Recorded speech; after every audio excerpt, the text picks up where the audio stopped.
فيلمنا بيبدأ مع أودايس وهو محجوز في اسم الشرطة بعد ما اتقبض عليه وهو ماشي سكران في الشارع. كان متعصب جدا وعاوز يلحق يمشي علشان يلحق يدي لبنته الهدية بتاعتها بمناسبة عيد ميلادها، بس طبعا ما ينفعش إلا لما يجي حد يضمنه. وبالفعل بعد حوالي ساعة كده بيوصل صديقه جو وان وبياخده وبيمشي. طبعا أودايسو كان اتأخر جدا فاتصل على البيت واعتذر لبنته إنه اتأخر عليها كلها ساعة بالكتير وهيكون عندها، بس بمجرد ما جو وان أخد منه السماعة عشان يكلمها هو كمان كان أودايسو اختفى تماما ملوش أي أثر. أما الهدية بتاعت بنته فكانت مرمية على الرصيف. وبعد كام يوم بنشوف اودايس وهو محبوس في زنزانه كده بتترمى له الوجبه الوحيده بتاعت كل يوم وبيتقفل عليه من تاني، وما كانش عارف هو هنا ليه او مين حبسه اصلا. والاهم من كل ده هيفضل محبوس مده قد ايه. هما بس كل اسبوع بيملوا الغرفه بغاز مخدر علشان يقصوا له شعره ويحموه ويغيروا له هدومه والكلام ده، ولمده سنه كامله على هذا الوضع ما بيعملش اي حاجه غير انه بياكل وبيتفرج على التلفزيون والعالم الخارجي اللي شكله كده مش هيشوفه تاني بقيه حياته. اخبار كتير جدا اهمها ان مراته اتقتلت في شقتها من غير ما اي حاجه تتسرق وبدون حتى اي عنف او مقاومه، وان اللي قتلها بنسبه كبيره جوزها اللي اختفى من سنه اكيد هو اللي قتلها واختفى تاني، والشرطه حاليا ما زالت بتدور عليه. ودايسو على مدار 5 سنين حاول انه ينهي حياته بكل الطرق، لكنهم في كل مره كانوا بيعالجوه بيرجعوه تاني، وحاول يلاقي اي تفسير منطقي للي بيحصل له وكتب كل اللي ممكن يكون اذاهم في حياته وبيكرهوه، لكنه ما وصلش لاي نتيجه. كل ده كان بدون اي فايده. فبدا يكتب مذكراته لحد ما فكر في خطه للهروب على خطى العالمي شاوشانك ريدمشن، وبدا يحفر في الجدار بالستيكس اللي كانت بتجيله مع الاكل بدون اي ملل او احباط، لحد ما بعد مرور 15 سنه قدر انه يفتح اول فتحه في الجدار واللي منها تاكد انه في مبنى عادي لكنه مش عارف في الدور الكام. ودي اللحظه اللي الغاز المخدر بيملى فيها الغرفه من تاني، فبسرعه دار الفتحه بالسرير قبل ما يغمى عليه زي كل مره. وهو لسه شبه فاقد الوعي بيلاقي واحده لا مؤاخذه يعني قاعده فوقه بجرس بتقول له بص جنبك هتلاقي حقل اخضر واسع ملوش نهايه. ومفيش ثواني كان خارج من شنطه سفر في الحقل ده اللي بيكتشف بعد كده بعد ما بيخبط في الدوار ده انه قمه مبنى عادي جدا، وناحيه السور واقف واحد بالكلب بتاعه بيقول له ما تحاولش تمنعني، لكنه راح عليه وما كانش مصدق انه واقف فعلا قدام بني ادم بحق وحقيقي. وفجاه الشخص ده بيرمي نفسه لكن اودايسو بيلحقه من الجرافطه وبدا يبص حواليه. هو اكيد كان في غرفه جوه مبنى للمباني دي، وقال للشخص ده قبل ما تموت هحكي لك حكايتي. وبالفعل بدا يحكي له حكايته من اول ما اختفى من 15 سنه لحد النهارده. فقال له تمام هحكي لك انا ليه بقى كنت عاوز ارمي نفسي من هنا، ولسه هيحكي قام سابه وماشي وما اهتمش بحكايته لانه فعلا مش مهتم انه يعرف. ونزل بالاسانسير على تحت، وبمجرد ما بخرج من العماره بيكون التاني نفذ بالفعل اللي كان عاوز ينفذه من البدايه. اما اودايسو فرجع على عنوانه القديم ملقاش للبيت نفسه اي اثر، وطبعا مش هيسال حد لانهم بالنسبه لهم حاليا قاتل وهربان من العداله. فنزل على حبه شباب فتوات طلع غضبه كله فيهم بكل اللي اتعلمه من التلفزيون من قتال على مدار 15 سنه متواصل. وفجاه لقى واحد متسول بيديله محفظه وموبايل وسابه ومشي بعد ما قال له ما تسالنيش على حاجه لاني ما اعرفش اي حاجه. فطلع على نفس المطعم اللي كان بيشوفه دايما في التلفزيون وطلب وجبه في نفس اللحظه اللي الموبايل اللي معاه بيرن فيه. واللي رد عليه ساله تفتكر انا مين، فقعد يخمن اكتر ناس بتكرهه لكن الاجابه طبعا كانت غلط في كل مره. قام زعق في انت مين، فقال له مفيش مجرد باحث بيجري تجربه مهمه جدا وتخصصي هو انت يا اودايس. ال 15 سنه اللي عدوا دول اعتبرهم كانت مدرسه بقى وكليه تتعلم فيها او ايا كان، وانك خلاص يا معلم دلوقتي اتخرجت علشان تطبق كل اللي اتعلمته على مدار السنين اللي فاتت دي كلها. طبعا البنت دي سمعت الحوار ده بالكامل لحد ما قفل السكه وبدا ياكل بنهم لحد ما اغمى عليه. وبعد شويه بيصحى بيلاقي البنت بتاعه المطعم جنبه بتقرا كل المذكرات اللي كتبها وبتساله هل فعلا كل ده حصل معاه هناك ولا لا. ودايسو طبعا ما كانش عارف ايه اللي جابه هنا، فقالت له ان ما كانش في حد عاوز يساعده فاخدته ترعاه بدل ما يترمى في الشارع. وكل ده هو عمال وبس بيفكر ازاي يوصل لبنته، ولف كتير جدا لحد ما عرف انها تم تبنيها من اب وام عايشين في السويد. طبعا ما كانش ناوي يروح لها ولا حتى يروح يزور قبر مراته من غير ما يعرف من المريض النفسي اللي عمل فيهم كده وليه. واول خط هيبدا منه هو مطعم التنين الازرق حاجه كده، لان ده الاسم اللي شافه على ورقه اتقطعت بالغلط جوه وجبه من الوجبات اللي كانت بتجيله وهو محبوب. فحرفيا لف على كل المطاعم اللي من ضمنها اسم التنين الازرق وطلب نفس الوجبه اللي مستحيل ابدا ينسى طعمها، ده ما بياكلش غيرها لمده 15 سنه، لحد ما في النهايه وصل لمطعم اسمه مطعم التنين الازرق السحري. كان هو نفس الطعم بالضبط بدون اي تغيير على الاطلاق. ففضل مراقب الدليفري بتاعه لحد ما راح باوردر لعماره غريبه كده متداريه جوه حاره بعيد عن الزحمه، واستناه لحد ما نزل وقام طالع في الاسانسير وقتل الحارس اللي بره لحد ما وصل لغرفه مليانه شاشات مراقبه، كل شاشه منهم متصله بكاميرا بتراقب غرفه من الغرف اللي كلها كانت نفس الغرفه اللي اودايسو كان محبوس فيها. فساله ليه عملت فيا كده، قال له مش انا ده عميل من عملائنا ومهما عملت فيا مش هقول لك من اجل الحفاظ على سريه بيانات العملاء. فقام كتفه ومخلعه اسنانه سنه سنه لحد ما خلاص ما عادش متبقي في بقه الا لسانه وبس. فما لقاش مفر من انه يتكلم، وبالفعل قال انا ما شفتوش ولا اعرف اسمه لكن المكالمه متسجله زي اي مكالمه مع اي عميل تاني. فراح جاب الشريط اللي مكتوب مكتوب عليه اسمه ولسه هيخرج لقى جيش قدامه من الحرس اللي شغالين في نفس المبنى ده، قام مطلع كل اللي اتعلموا عليهم لحد ما رقدهم كلهم في الارض. اما هو فكان اتصاب طبعا، ما طلعش يعني سليم ولا حاجه، وطبعا لانه نزف دم كتير فاغمى عليه في الطريق. بس من حسن حظه انه في شاب لحقه من قبل ما العربيات تدوسه وركبوا تاكسي وقال له شقق السيون مبنى 8 وحاسب التاكسي بنفسه وبص له وقال له سلام مؤقت يا اودايسو قبل ما يغمى عليه في العربيه. وتاني يوم بيصحى بيلاقي نفسه جنب نفس البنت اللي كانت في المطعم، وبنلاحظ ان في حد بيراقبه وبيصوره من العماره اللي قصاده من الناحيه التانيه. فطلع الشريط وبدا يسمعه اللي بيبدا باعلان رساله مسجله: لو اي حد مضايقك او بتكرهه وعاوز تعذبه من غير ما تقتله احنا هنا في خدمته. وبدا العميل يتكلم انه عاوز واحد اسمه اودايسو يتحبس لمده 15 سنه متواصله بس بشرط انه ما يتجننش، علشان كده كانوا بيخلطوا الاكل بتاعه بعلاج فصام للشخصيه بحيث انه ما يتجننش زي ما العميل طلب بالضبط. طبعا اودايسو ما عرفش الصوت ده وصوت مين، بس على الاقل هو معاه دلوقتي دليل انه كان مخطوف فعلا وانه ما قتلش مراته. فطلع على صاحب عمره جو وان اللي ما كانش مصدق انه على قيد الحياه وسمعه الشريط تاني بالكامل. جو ما كانش مستوعب انه ممكن حد يكرهه وحد يعذبه بالشكل ده، بس الاكيد ان ده حد قريب منك وعارفك. فقعد يفكر وفجاه افتكر ان البنت بتاعه المطعم كانت بتتكلم على اي سي كيو مع واحد اسمه ايفر جرين في اول ليله بات عنده. فبحثوا عن اليوزر بتاعه، له اسامي كتير جدا مطابقه لنفس الاسم ده، واكيد يعني ايفر جرين ده مش وبس ليه علاقه باللي حصل، لا ده كمان اكيد البنت دي هي كمان ليها علاقه. فرجع تاني على هناك وهددها تقول مين ايفر جرين ده، لكنها ما كانتش فاهمه حاجه لحد ما جو اتصل عليه تاني وقال له انه مش وبس عرف اسمه الحقيقي، لا ده كمان عرف موقعه، والموقع ده كان سيون مبنى 9 وبالتحديد الشقه اللي قصاده من الناحيه التانيه. تجري بسرعه على هناك علشان يلاقي ايفر جرين في انتظاره مع الحارس بتاعه، كان هو نفسه الشاب اللي حطه في العربيه. ولسه هيساله انت مين، قال له عملت كده ليه فيا، عارف انك عاوز تعرف كل ده بس عموما مش هتعرف دلوقتي. التجربه لسه لها 5 ايام بالضبط وتخلص يوم 5 يوليو، فدور على السؤال الصح وجاوب عليه. عرفت تجاوب صح هقتل نفسي، اما لو فشلت في الاجابه فهقتل اي انثى حبيتها في حياتك حتى مين. واحد زيك عرف على مدار حياته 257 انثى ما قدرش انه يحمي او يحافظ على ولا واحده فيهم حتى اللي اتجوزها. ولسه هيكمل كلام، هجم عليه علشان يقتله لكنه ما قتلوش لانه الوحيد اللي معاه اجابه كل التساؤلات اللي بتدور في دماغه. ده غير كمان ان ايفر جرين مش همه انه يموت، حتى لو اودايسو حاول يعذبه هيموت في لحظه لان قلبه ضعيف ومركب منظم ضربات قلب. ومش بس كده، ده دفع $100,000 زياده للطبيب علشان يزوده بتريجر خارجي يقدر يوقف قلبه نهائي في اي وقت. فباختصار كده وفر على نفسك، لسه هتعذب وبتاع، خد يا باشا الجهاز ولو عاوز تقتلني حالا، يا اما تروح زي ما قلت لك تكمل وتكتشف الحياه بنفسك.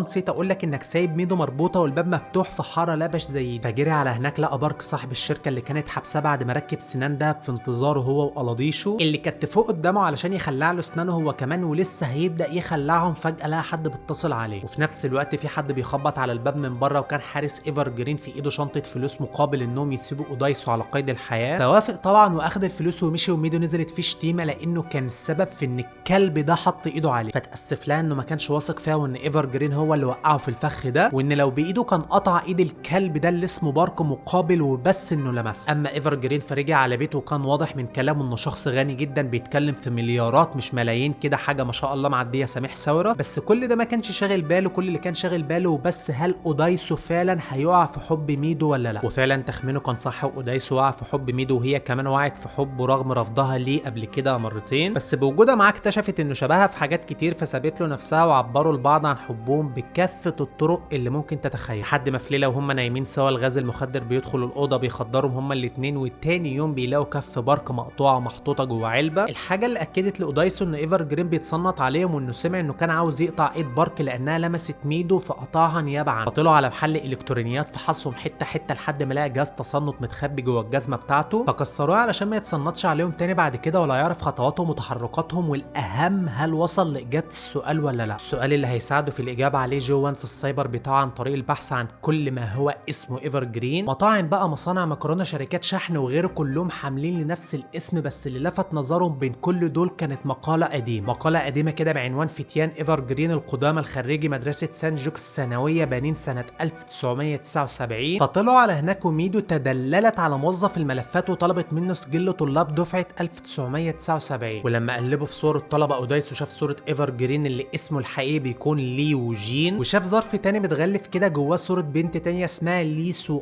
فسال جوان عليه فقال له انت مش فاكرها ازاي يا جدع، دي كانت معانا في نفس الدفعه وزي القمر اكيد يعني عدت عليه. بس اودايسو ما كانش فاكرها خالص، فساله هي فين دلوقتي، قال له ماتت يا عم، وقعت من فوق جسر هبشته. الغريب بقى ان مش وبس صورها في الكتاب السنوي والبوم الدفعات كانت متشاله كلها، حتى الجواب جماعيه كمان مقصوصه منها. ده كمان محدش اهتم قوي بموتها ولا حتى جثتها اللي ظهرت بعد اسبوع طافيه على وش الميه، لانها كانت عاهره كل اللي مشي معاها شكر فيها وفي اخلاقها. وكل ده لي جوين قاعد في السايبر الناحيه التانيه وسامع كل اللي بيتقال على لي سؤال حاجه اللي عصبته جدا. فقام خرج السي دي ومكسره نصين ومخلص بيه على جو وان واخد منه السماعه وقال لاودايسو ان اخته مش عاهره. وهنا بنكتشف ان لي سؤال تبقى اخت لي جوين اللي طول الوقت ده كان قاعد معاهم في السايبر سامع كل حاجه. وده بعد ما اودايسو دمر جهاز التصنت وما باش قدام لي جوين اي حل تاني غير انه يكون قريب منهم علشان يسمع. طبعا اودايسو اتعصب جدا لان صديقه عمره مات بسببه، فقرر انه يقتل لي جوين مهما كان الثمن، حتى لو الثمن انه ما يعرفش هو ليه عمل فيه كده اصلا. وعشان يعرف يوصل له طلع على العياده اللي بارك ركب فيها اسنان علشان يوصل لبارك نفسه بعد ما غير مكان. المشكله ان بارك برده مازال مش عارفه هو عاوز يساعد اودايسو بعد ما لي جوين قطع له ايده لكن ما فيش في ايده اي حاجه يعملها. فقال له يخلي ميدو عنده في غرفه من الغرف دي ويحميها لحد ما ينتقم بنفسه من لي جوين. اودايسو فكر مع نفسه ازاي ممكن يوصل له، لان السبيل الوحيد للوصول ليها هيكون عن طريق اخته اللي ماتت واللي المفروض يلاقي اي معلومات عنها عند الكوافيره دي اللي اعلام محلها موجود في الظرف اللي لقوه جوه الملف بتاعه. طبعا اول ما سمعت اسمها عرفتها على طول، العاهره اللي انهت حياتها بيقولوا بسبب الشائعات اللي انتشرت عنها انها ما سابتش واحد الا ما ذاكرت اناتومي معاه. بس هي مش مصدقه الحوار ده لانها كان معروف عنها انها مرتبطه بواحد تاني وما كانتش فاكره هو مين، فكلمت واحده صاحبتها تسال. بس صاحبتها هي كمان ما كانتش عارفه، هي سمعت الحوار ده من واحد زميلها اسمه جو وان، وجو قال لها انه سمعه من واحد صاحبه في الكنيسه. ومع رنه جرس الباب ودخول البنت دي بدا اودايسو يرجع بالزمن لورا فتره دخوله للمدرسه. كان شاب روش طحن وقتها من اللي بيتمرنوا قدام البنات، قال ايه يعني هيخليهم يحبوه، والغريب انه كان بيحصل فعلا. ما عدا البنت دي اللي ما عرفش يوقعها ولا يلضم كلام معاها، نفس البنت اللي دخلت الكوافير اللي اول مره يشوفها في حياته. بس في اليوم ده شاف واد بيجري بسرعه كده بعد ما المعهد فضي، فجري وراه يشوفه رايح فين ولا بيعمل ايه ولا بيجري من ايه اصلا. وعما وصل لقى في المعمل مع نفس البنت عمال بيصورها بالكاميرا بتاعته. وبعد ما خلصوا تصوير انتوا فاهمين بقى ايه اللي حصل. والبنت كانت مبسوطه جدا باللي بيحصل معاها ده وماسكه مرايه عماله تبص على نفسها خلال العلاقه دي لحد ما بتشوف هي واللي معاها ده اودايسو. واودايسو طبعا ما بتبلش في بقه فوله، فحكى لصديقه المقرب جو وان على اللي شافه وما كانش عارف البنت دي، هو عارف وبس انها معاه في الفصل وبتركب عجله حمراء. وقال له اوعى تقول لاي حد خالص، لكنه طبعا قال للصين كلها. وبكده اودايسو عرف ليه لي جوين حبسه، بس اشمعنى برضه لمده 15 سنه بالضبط. هو دلوقتي عرف ليه 5 ايام لحد 5 يوليو اللي هو النهارده، لانه نفس اليوم اللي لي سو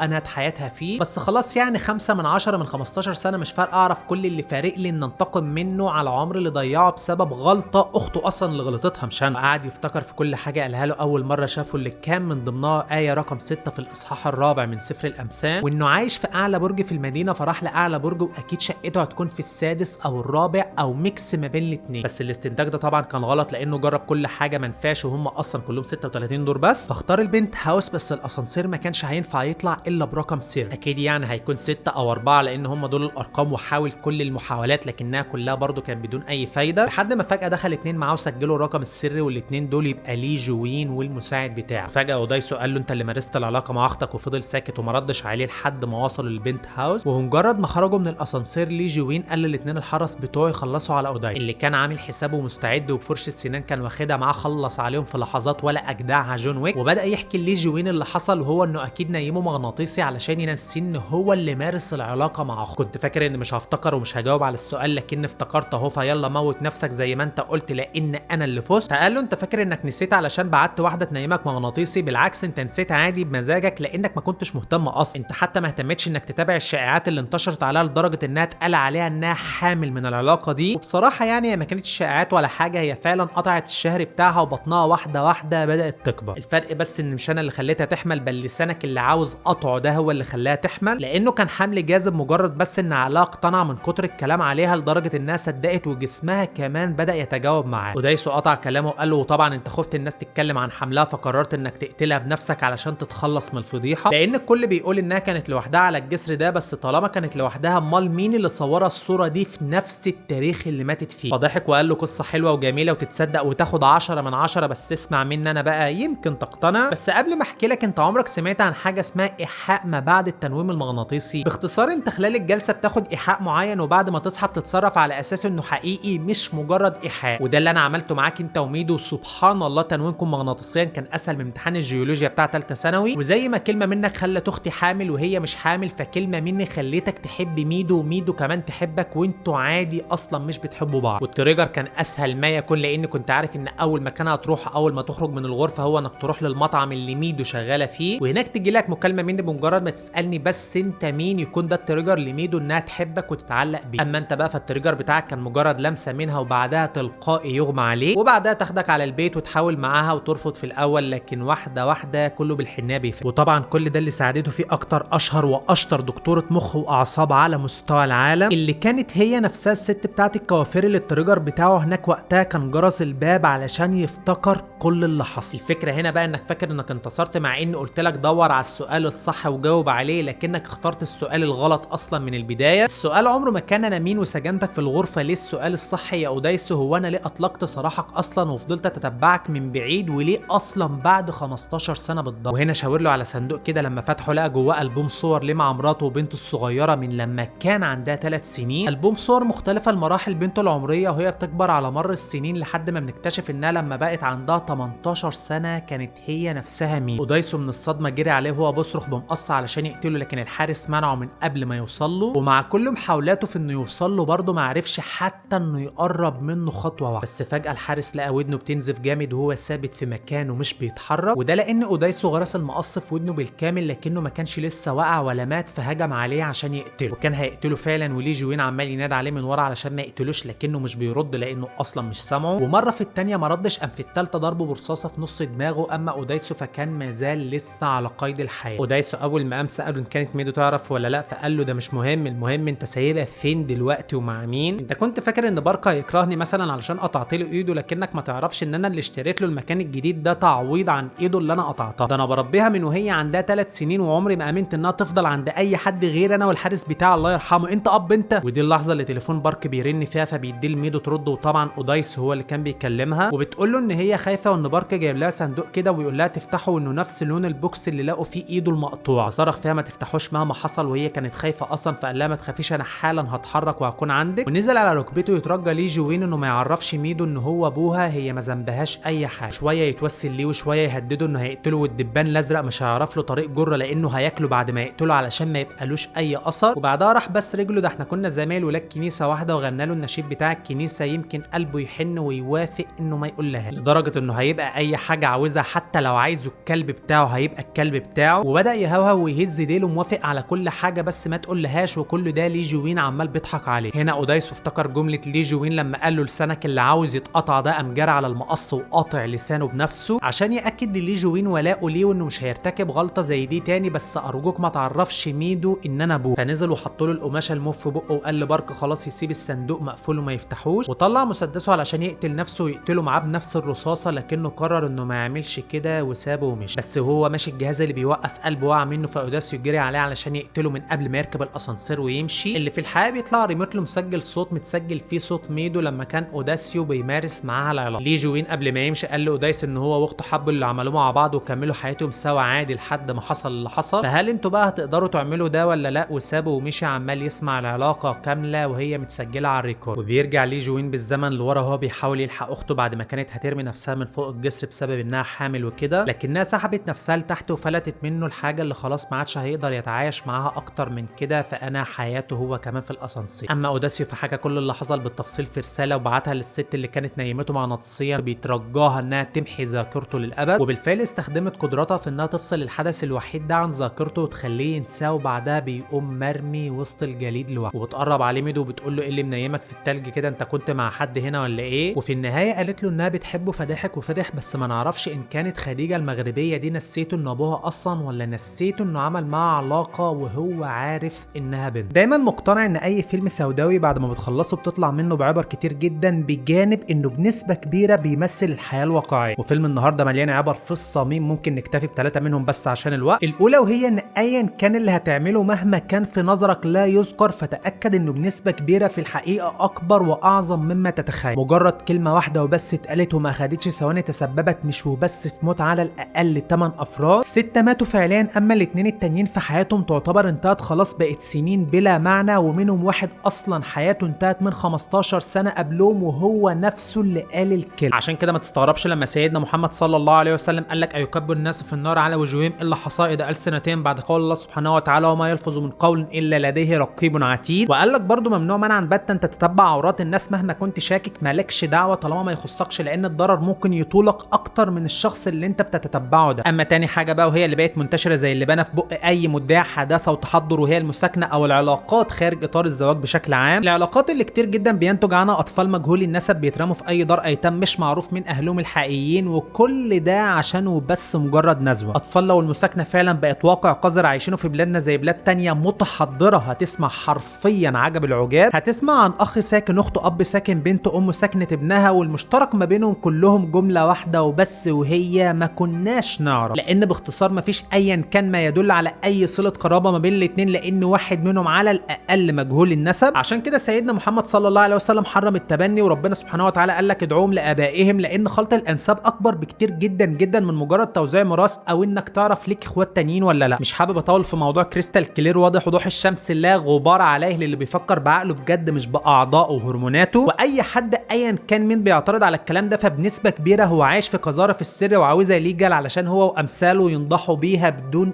اي خدمه، وهو برضه يسهل له او يسهل لها الغرض الاساسي من المساكنه اللي انا وانت واي حد عارفين الغرض الاساسي منها ايه مهما حاولوا يفبركوا. اما التالتة بقى فدي تاكيد على الاولى بس من منظور تاني شويه، منظور كتير جدا مش واخدين بالهم منه، وهو ان اي كلمه او اي فعل ليك مهما كان فهو كفيل بتغيير حياه اي شخص بل العالم باكمله تغيير جذري. ابسط مثال بعض المرضى النفسيين من دكاتره الجامعات او مدراء الشغل او ايا كان من هو في منصب بيتيح له انه يتحكم في حد، بايديهم حرفيا يغيروا حياه شخص تغيير جذري بمجرد كلمه او فعل او تصرف ايا كان، باعتبار قال ايه يعني ان هو عادي، يعني ده حاجه بسيطه. لا، هي في الحياه مش حاجه بسيطه ولا حاجه، دي حاجه كبيره جدا جدا عند ربنا، لان الحساب عمره ما كان بحجم الحاجه اللي انت عملتها وبس، بل بيكون كمان بمدى تاثيرها على اللي حواليك، وخصوصا ان دي واحده من حقوق العباد مش من حقوق الله سبحانه وتعالى. فما تفكرش انك كدكتور جامعي ظالم مثلا لما تسقط طالب وتقول عادي هتوب بعد كده. احب اقول لك ان مفيش العبط اللي انت مفكره ده، بتتوب لربنا في حق ربنا عليك، اما حق العباد فاللي ظلمته هو اللي لازم يسامحك، واقصى ما يمكنك فعله لو ما سامحكش انك ترجو من ربنا انه يجعل الشخص ده يسامحك. قيس على كده بقى كل شخص بتشوفه في حياتك بيأثر عليك وعلى نفسيتك، حتى اللي قاعد في مصلحه حكوميه مش عايز يقضي لك مصلحتك، كله فاكرها حاجات عاديه وبسيطه لكنه ما يعرفش مدى تاثيرها على حياه ومستقبل الشخص اللي عملها فيه. يعني مثلا حد مش مسامح حد ظلمه وفاكر انه انتصر عليه وها ها وبتاع، وبعد ما يتوفى الله يروح يقولوا له سامحه بقى يا راجل، ده بقى بين ايدين ربنا. اللي هو انت بتقول ايه يا غالي، انا اصلا مستنيه يروح هناك علشان اخد حقي منه اللي انا ما عرفتش اخده منه في الدنيا. ما كان على قيد الحياه وقدامه الفرصه انه يعوض اللي ظلمه واللي دمر له حياته لكنه كان بيعاند، يستحمل بقى وما يتكلش على حته ان الناس هتسامحه بعد ما يموت. ممكن الناس تسامحه لكن في ناس تانية عمرها ما هتسامح. فباختصار يعني قبل ما تفكر تظلم حد فكر كويس في العواقب، لان حقيقي العواقب مش سهله زي ما انت فاكر، سواء عواقب حياه الشخص ده اللي ممكن حرفيا تدمرها وتغير العالم باكمله، او عواقبها عليك في الاخره وانت رايح فاكر انك هتاخد كتابك باليمين فتكتشف انك واخده بشمالك او من وراء ظهر. ما تنساش لايك واشتراك للدعم على الاستمرار في تقديم المحتوى، وفعل الجرس عشان يوصلك كل جديد قبل اي حد، واشترك في قنواتنا الاخرى هتلاقيها تحت في الديسكريبشن لمزيد من المتعه. واشوفكم على خير ان شاء الله مع ملخص جديد لفيلم جديد او مسلسل جديد في الاسبريس. سلام.